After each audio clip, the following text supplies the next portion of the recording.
The Lord be with you. And with your spirit. A reading from the Holy Gospel according to John. Glory to you, O Lord. Jesus said to his disciples, I have much more to tell you, but you cannot bear it now. But when he comes, the Spirit of truth, he will guide you to all truth. He will not speak on his own, but he will speak what he hears, and will declare to you the things that are coming. He will glorify me, because he will take from what is mine and declare it to you. Everything that the Father has is mine. For this reason, I told you that he will take from what is mine and declare it to you. Brothers and sisters, the Gospel of the Lord.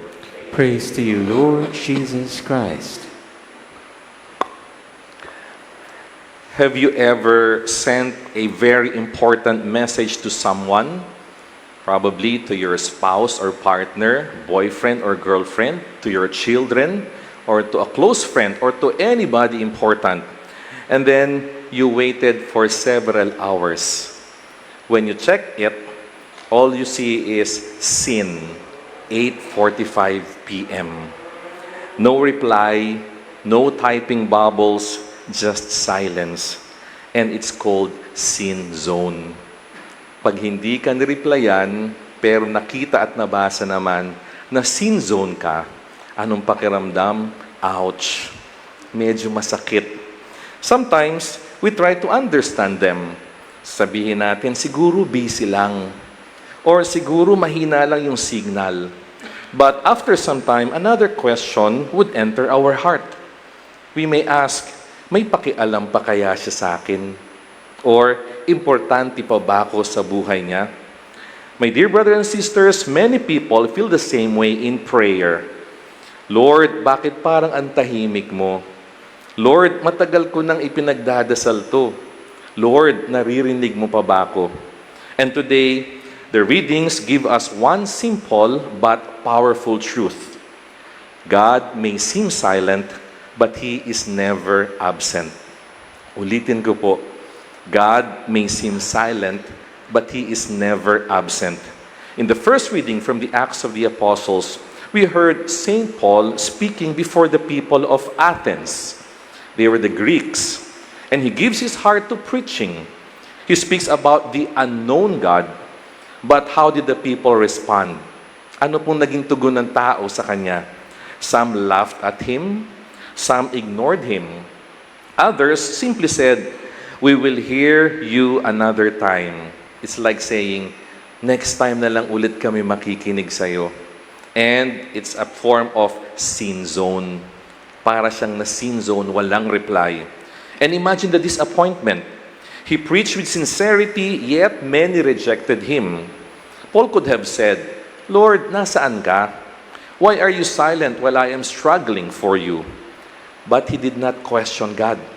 He continued his mission. And if you may ask why, it is because his faith was deeper than his feelings. Mas malalim po yung pananampalataya niya sa Diyos kaysa sa nararamdaman ng kanyang emosyon. And so he continued. But if we will continue the first reading, on the next chapter, we would hear God communicating with him. And God would assure him, telling him, do not be afraid, for I am with you. Tahimik sa simula, but then came the assurance of God, do not be afraid, I am with you. That's the first reading. In the gospel reading, Jesus tells the disciples that He will soon leave them. Nagpapaalam na ulit si Jesus. Imagine the confusion of the disciples. They were asked by Jesus to leave everything behind to follow Him. Sumunod sila. But then, iiwan naman sila ni Jesus. But Jesus explains to them, His leaving is not abandonment. It is a preparation. Because through His departure, the Holy Spirit, the Advocate, will come. Sa pag-alis ni Jesus, saka darating ang Espiritu Santo. Did the disciples understand what Jesus was saying? Probably not. Hindi siguro. The disciples could not yet understand it, but God was already working quietly behind the scenes. Hindi man naiintindihan ng mga tagasunod ni Jesus, pero tahimik na kumikilos na ang Diyos kahit hindi nila naiintindihan at nakikita. And that is often how God works in our lives too. Mga kapatid, true love is often quiet. As Filipinos, we understand this. Look at the mothers who would wake up very early in the morning just to prepare meals and clothes for the family. Hindi niya po yan ina-announce, hindi niya pinagyayabang, tahimik lang, because true love is quiet. Look at an OFW father. He would rarely talk about his loneliness abroad, but every remittance is a silent message to the family. I love you. And so, real love does not always make noise. Sometimes, the deepest love works silently, at ganun po yung Diyos natin. Sometimes we think, if God is silent, maybe He is absent. But no, silence is not absence. Sometimes silence is where God does His deepest work. And so we have to trust Him. Our faith is easy during fiestas, blessings, novena.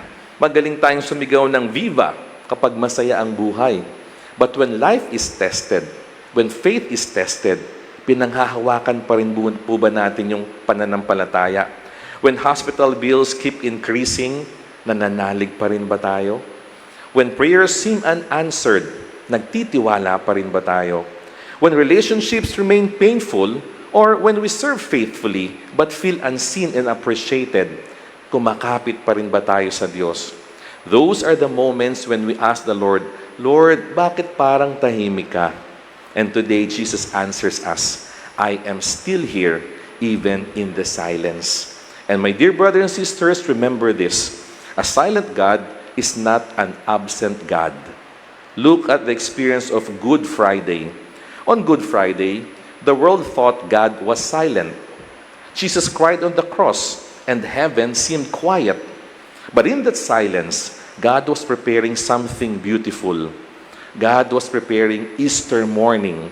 The resurrection was already coming. Maybe some of us today are living in a Good Friday moment. Mukhang tahimik ang Diyos, mabigat ang buhay, parang walang sagot. In short, parang nasi-sin zone tayo ng Diyos. But do not lose heart, my dear brothers and sisters. God is still working. God is still near. God is still writing a resurrection you cannot yet see. And so tonight, before sleeping, try this simple prayer. Lord, even when you are silent, I will trust that you are near. Because even if people sometimes forget you, even if the world seems to sin zone you, God never does. He sees your tears. He hears your prayers. And let us be convinced that He has never left your side, because God loves us. Amen.